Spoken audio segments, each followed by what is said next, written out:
Hey, Genesis family, it's day 8 of our Lenten journey through the Gospel of Matthew, and our reading today is Matthew chapter 7. Over the last few days, we've been looking at the Sermon on the Mount, which is the classic foundational teachings of Jesus. I want to thank those who've shared their vlogs with our family, and that is Mike Russell, who reminded us that these are the words in red. And while we believe that all of Scripture is God's message to us, the Word of God is the person of Jesus Christ. And so what came out of his mouth carries great weight and significance for us who claim to be his followers. We want to be red letter Christians. And Dustin McGowan, who talked to us about the sermon being focused on the heart. This is not try harder, do more, be better. This is not language telling us to do these things by our own power and initiative. It's impossible for us to do apart from the transformation of the heart.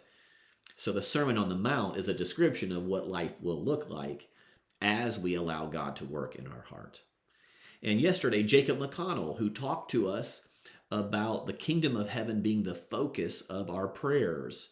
That while God invites us to ask him for the things that we need and even want, we ultimately have to have a picture of God's kingdom and God's will being done, which invites us to surrender all that we are asking God for so that we align with him.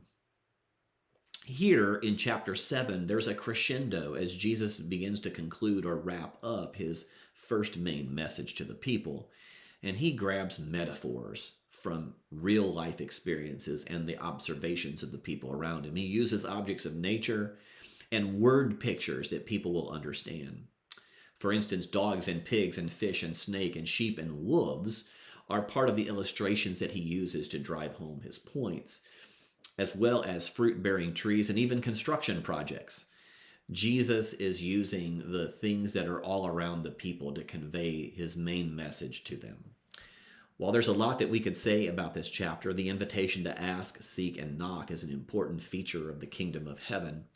And the discernment about who is a true and false prophet, who we listen to, is very important. I want to draw a couple of these to focus on. And first is at the beginning of the chapter, Jesus really hits against judging. And that word is about condemnation. It's about finger pointing. And really, Jesus is focusing on people who focus themselves on things outside of themselves that they see that are wrong and that need to be changed. And while that's important, there are things in our world that need to be changed. The focus of the kingdom of heaven first begins with what needs to be changed in each of us. And he uses a speck and a plank as comparison and contrast about how we picture things.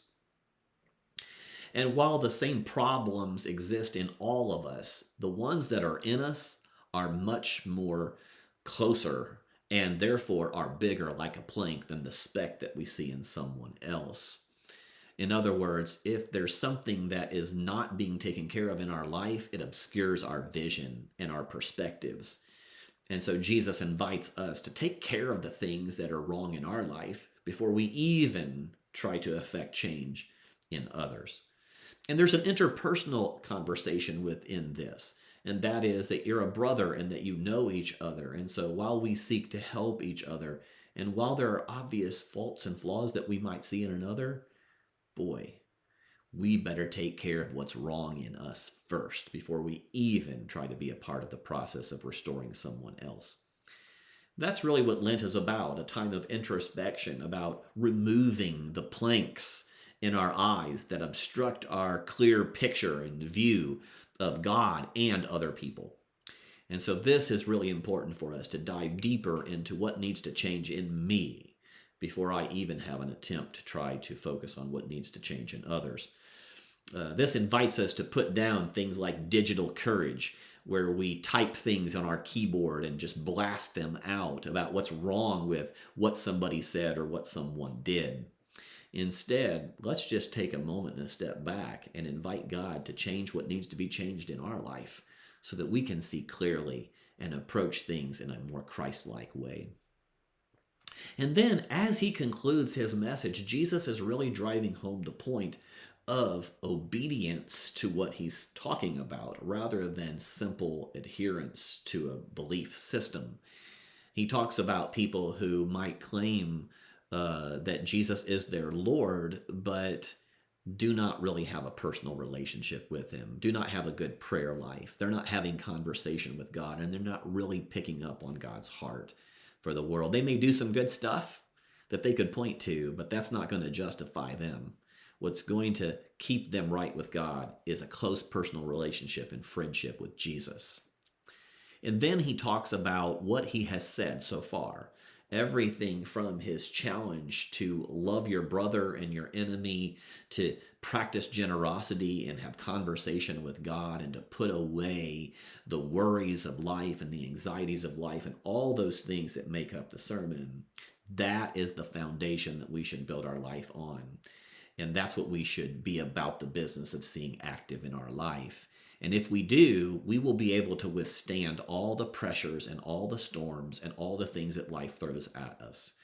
But if we don't, if we just simply nod our head and say, yeah, we believe, but don't live it out, then life will take us down and really cause us to collapse, and things will fall apart for us. And what's interesting is at the very close of the chapter, after Jesus has spoken, the people, it says, were amazed at his teaching. That Jesus did not put heavier burdens on the people by talking about these things. He inspired them by what he shared, which leads us back to the Sermon on the Mount being a description of what it looks like when God is really at work in our life.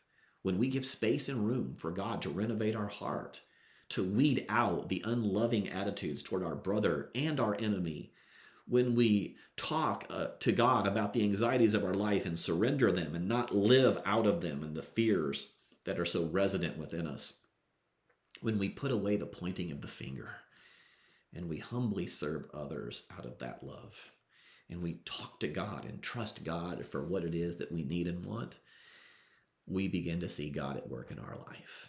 That's the message of the Sermon on the Mount. Would you pray with me? Holy God, we give you thanks for your invitation for us in this sermon to ask and seek and knock, to talk with you about your kingdom and the matters of our life, to trust you, to put away anxieties and to put away condemnation. We ask you for your help in this Lenten season to truly allow you to renovate our heart, to rearrange all that is taking place on the inside of us, so that we can get rid of the things that obstruct our vision and view of the world. Help us, Lord, to be red-letter Christians who walk this out in Jesus' name. Amen.